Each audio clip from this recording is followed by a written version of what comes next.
अध्यक्ष महोदय, मैं आपका धन्यवाद देना चाहता हूं कि इस महत्वपूर्ण विषय पे मुझे बोलने का मौका दे रहे हैं। मैं अपने साथी माननीय सदस्य गौरव गोगोई जी के से सहमत हूं। बहुत सारे महत्वपूर्ण उन्होंने बिंदु उठाए और अध्यक्ष महोदय,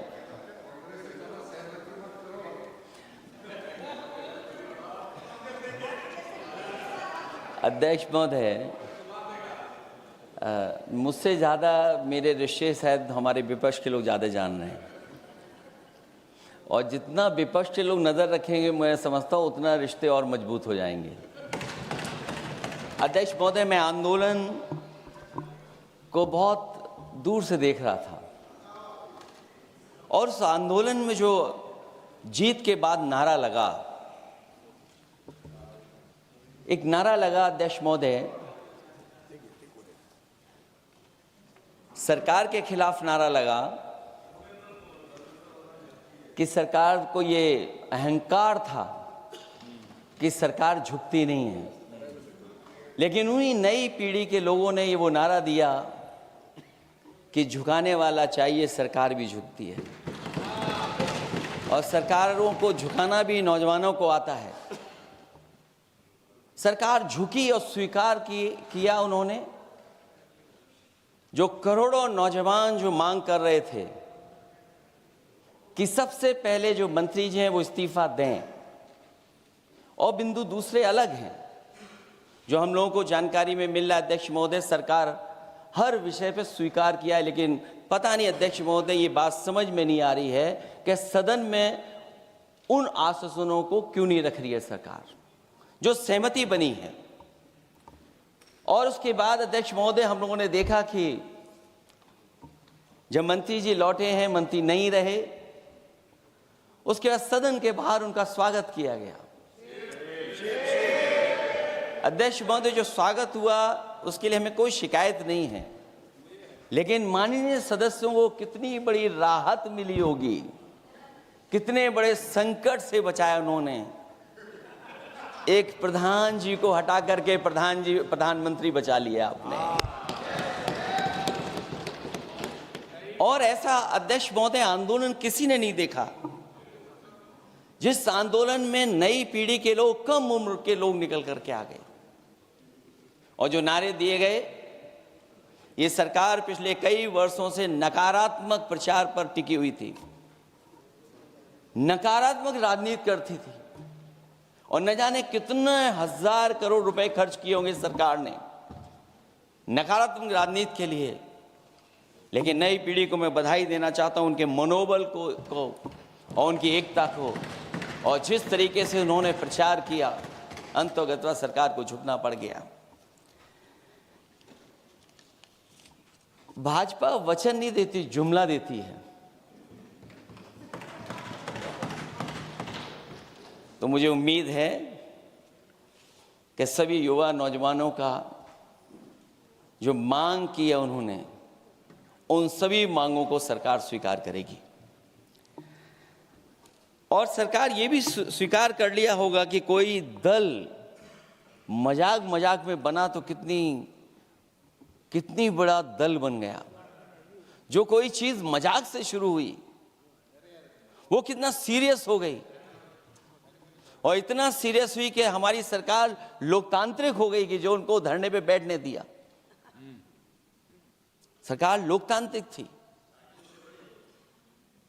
कि उन्हें धरने पर बैठने दिया। हमने वो भी समय देखा है कि जहां पर धरने पर नहीं बैठने दिया, वर्षों वर्ष लोग बैठे रहे धरने पर, उनकी सुनी नहीं गई। इसी दिल्ली को घेरा था किसानों ने, और सरकार को लगा कि चुनाव आ गया तो सरकार ने तीनों काले कानून वापस ले लिए। जब सरकार घबरा जाती है, डर जाती है, तो सरकार स्वीकार कर लेती है। इसीलिए वो नारा मुझे अक्सर याद आता है कहीं कि झुकाने वाला चाहिए, सरकार भी झुकती है। जो विषय लाया गया है कि prevention of unlawful means act, सरकार को कम से कम ये बताना चाहिए था कि 2024 में जब ये लेकर के आए थे तो आज 2026 में कैसे पेपर लीक हो। और केवल गिनती के 1-2 पेपर लीक नहीं हुए हैं। ये ऐसा आंदोलन रहा जिसमें माँ बाप और नई पीढ़ी के लोग सब जुड़ गए। अगर हम ये माने कि 20 लाख बच्चों ने परीक्षा लिखी थी और उनके घर परिवार के सदस्यों को हम इसमें जोड़ दें, दादा दादी, माँ बाप और परिवार का कोई सदस्य, तो 5 लोग प्रभावित थे। और 5 गुणा 20, 1 करोड़ लोग नाराज हुए सरकार से।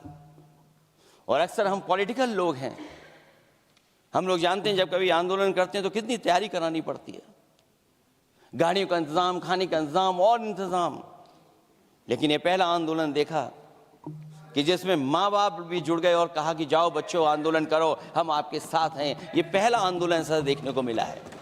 और केवल दिल्ली में नहीं हुआ ये, केवल दिल्ली में नहीं हुआ ये।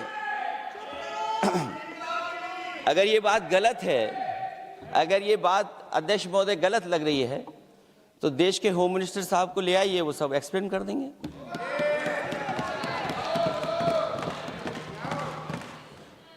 पहला आंदोलन जिसमें माँ बाप ने साथ दिया, क्योंकि परीक्षा से कितना दुखी हैं लोग। ये जो परीक्षाएं लीक हुई हैं, कई महीनों पहले ये किताब बना दी थी। और अध्यक्ष महोदय, जो लोग चढ़ावा चोरी नहीं बचा पाए, वो पेपर लीक कैसे बचा पाएंगे? जो भगवान के दरबार से दान गायब हो गया, दान चला गया, वो लोग पेपर लीक बचाएंगे? किस कानून को, जो कानून पहले बनाया उसी कानून का संशोधन करके लेकर आए? किसकी आंखों में आप धूल झोंक रहे हैं? और अगर कानून से बच रहा होता तो भाजपा की 10 साल की सरकार में 20 परीक्षाएं कैसे लीक हो गई? 20 परीक्षाएं लीक हुई अध्यक्ष महोदय, जिसमें कोर्ट तक जाना पड़ा, उसके बाद परीक्षा रद्द हुई है। दरोगा भर्ती का पेपर लीक हो गया, जूनियर इंजीनियरिंग के भर्ती का पेपर लीक हो गया, ग्राम विकास पंचायत अधिकारी का पर्चा लीक हो गया, नलकूप चालक भर्ती का, यूपी टीईटी का परीक्षा लीक हुआ। और एक बार नहीं हुआ, 3 बार पेपर लीक हुआ यूपी टेट का। हाई स्कूल बोर्ड का परीक्षा लीक कर दिया, इंटरमीडिएट की बोर्ड की परीक्षा लीक हुई, इंटरमीडिएट का फिर परीक्षा का लीक हुआ, कई बार हुई। सिपाही भर्ती लीक हुई। आप सोचिए कितनी परीक्षाएं लीक हुई हैं। और नीट परीक्षा कोई पहली बार लीक नहीं हुई, दोबारा लीक हो गई, कानून बनने के बाद लीक हुई। सहायक प्रोफेसर भर्ती लीक है, लेखपाल भर्ती लीक हुई। यूपी जैसे स्टेट, जो सबसे बड़ा स्टेट है, जहां से प्रधानमंत्री चुन करके आते हो, वहां तक पेपर लीक हो जा रहा है। और जो संस्था परीक्षा एग्जामिनेशन करा रही है, वो एनटीए में भी आउटसोर्स कर दिया आपने। हम विपक्ष के लोगों को तो डर ये लगता है अध्यक्ष महोदय, कहीं ऐसा ना हो कि ये पूरी सरकार को आउटसोर्स कर दें।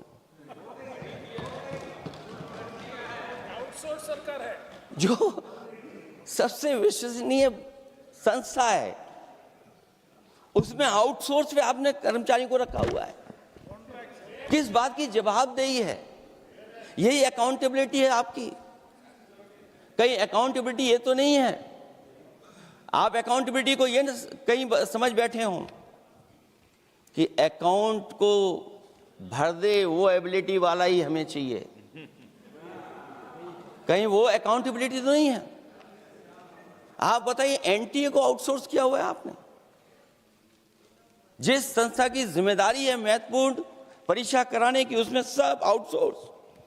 और ये सच कहा कि कांग्रेस पार्टी के माननीय सदस्य ने मांग की है कि वो हम लोगों को पता होना चाहिए आखिरकार कौन लोग थे जो आउटसोर्स होकर के बैठ करके परीक्षा में इस तरह की घोटाला कर रहे थे।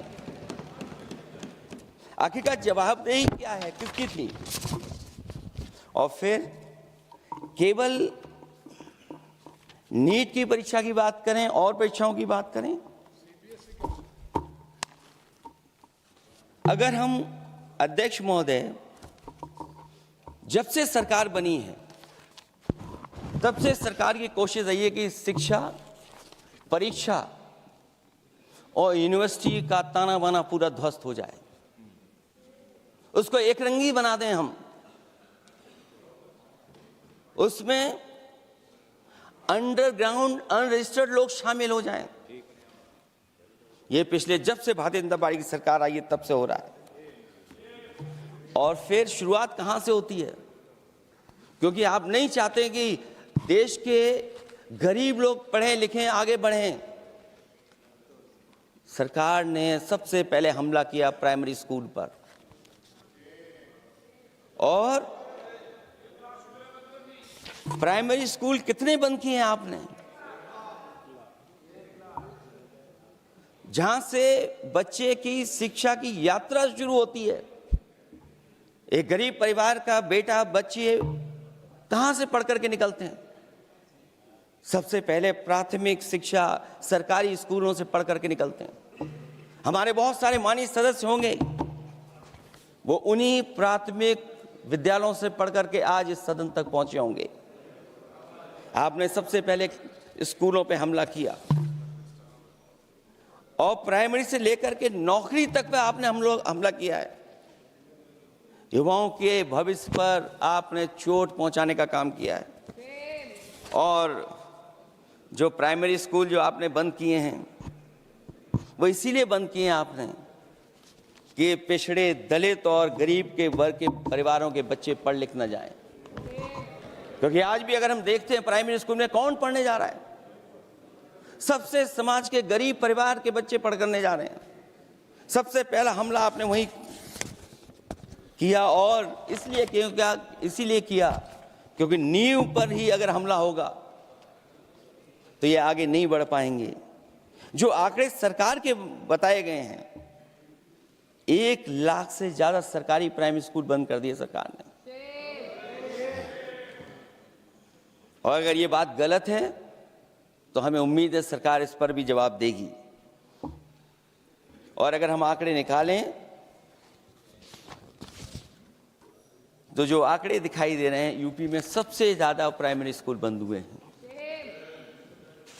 और ये सरकार के आंकड़े हैं कि 7 लाख से ऊपर विद्यालय थे जो अब 6 लाख रह गए हैं। और यूपी में तो सबसे ज्यादा बंद हुए हैं।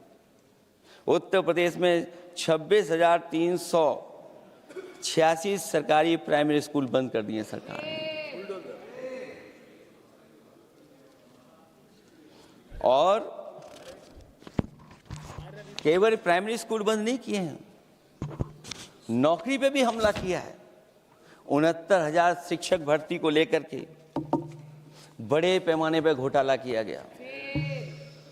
और घोटाला इतना बड़ा है कि वो सभी कोर्टों में गए हैं और पिछले कई वर्षों से आंदोलन कर रहे हैं। कोई स्थान नहीं बचा अध्यक्ष महोदय जहां पर वो शिक्षक भर्ती के लोग न गए हों। मंत्रियों के यहाँ गए हैं, आंदोलन किया है, हाई कोर्ट गए हैं, सुप्रीम कोर्ट गए हैं। लेकिन देखिए सरकार भी कमाल की है कि सरकार उनको नौकरी नहीं देना चाहती। और इसलिए नौकरी नहीं देना चाहती है क्योंकि उन्होंने भर्ती गलत की है। और भर्ती में जिन लोगों का अधिकार छीना है वो सबसे ज़्यादा पिछड़े और दलित परिवार के बेटे, जिनका अधिकार इस सरकार ने छीना है। और ये अगर बात नहीं ठीक है तो हमें उम्मीद है कि सरकार इसका भी जवाब देगी। माध्यमिक स्कूलों को भी बंद किया जा रहा है और बड़े पैमाने पे स्कूल बंद हुए हैं। और जो बोर्ड की परीक्षाएं लीक हुई हैं, पूरे देश में बड़े पैमाने पर बोर्ड परीक्षाओं के पेपर लीक किए गए हैं। अध्यक्ष महोदय, हम जानना चाहते हैं कि आखिरकार 10वीं और 12वीं के पेपर लीक क्यों हो रहे हैं? 10वीं और 12वीं के पेपर लीक क्यों हो रहे हैं? इसके लिए अगर कोई सरकार के पास जवाब हो तो बताएं।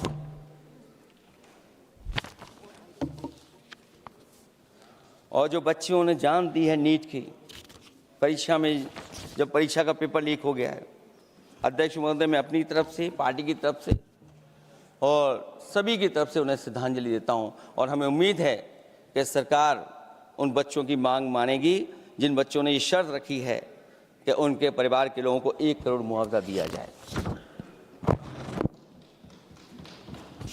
जब उच्च शिक्षा में जिस तरीके से भर्ती हो रही है, अध्यक्ष महोदय, जो उच्च शिक्षा की भर्ती है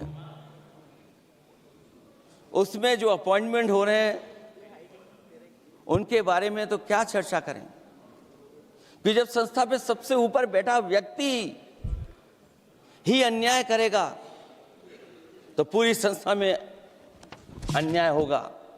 जब से ये सरकार आई है, जो बड़ी बड़ी संस्थाएं हैं, उन सब संस्थाओं में एक रंगी लोगों को बैठा करके उन संस्थाओं को ध्वस्त करने का काम कर रहे हैं और न केवल उन संस्थाओं को खराब कर रहे हैं बल्कि अध्यक्ष महोदय, उत्तर प्रदेश में एक स्वतंत्र सेनानी, उनके नाम पर यूनिवर्सिटी बनी, मौलाना जौहर यूनिवर्सिटी। यूनिवर्सिटी बनकर के तैयार हो गई। इन्होंने कोई सरकारी यूनिवर्सिटी नहीं बनाई और अगर कोई प्राइवेट यूनिवर्सिटी बन भी गई है तो उसको भी हथौड़ा लेकर के तोड़ने की तैयारी कर रहे हैं ये लोग। ये नफरत की राजनीति कहां लेकर के पहुंचा देगी।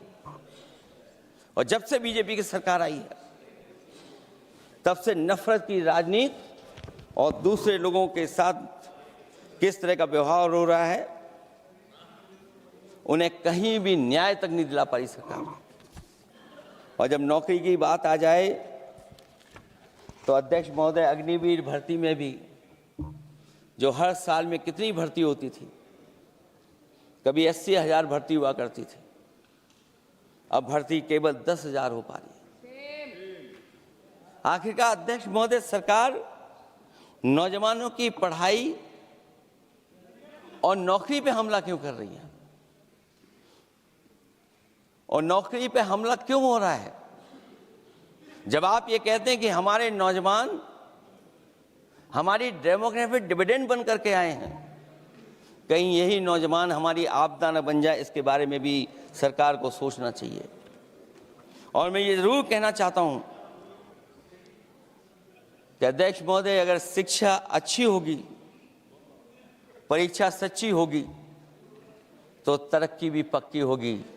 और ये तरक्की नहीं चाहते हैं, इसीलिए शिक्षा पर और परीक्षा पर हमला कर रहे हैं। मैं इन्हीं शब्दों के साथ अध्यक्ष महोदय आपका धन्यवाद देता हूं। और जो बिल लेकर के आए हैं आप, बिल तो 24 में भी लेकर के आए थे आप, जो 24 में बिल लेकर के आए थे उसके बाद नीट परीक्षा का पेपर लीक क्यों हो गया, ये आप बता देना मंत्री जी। आपको एक कानून बनाने के बाद दूसरा कानून बनाना पड़ रहा है, ये क्या वजह है? और आपको मंत्री जी का स्वागत इसलिए करना पड़ रहा है कि आपको संकट से बचा लिया। और अगर अखिलेश जी तो समाजवादी है। मैं पूछना चाहता हूं कि छात्रों का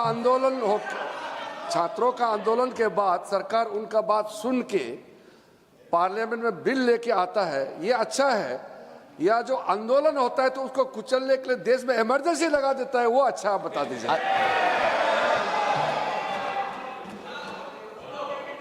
अध्यक्ष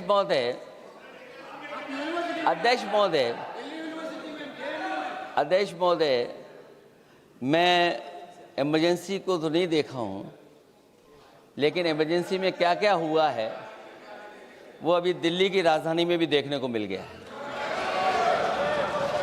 आंसू के गैस के गोले और लकड़ी में लगा हुआ कुछ कील का और कांटे की चीजें, उस समय करंट नहीं लगाया जाता था, इस बार करंट लगाया गया।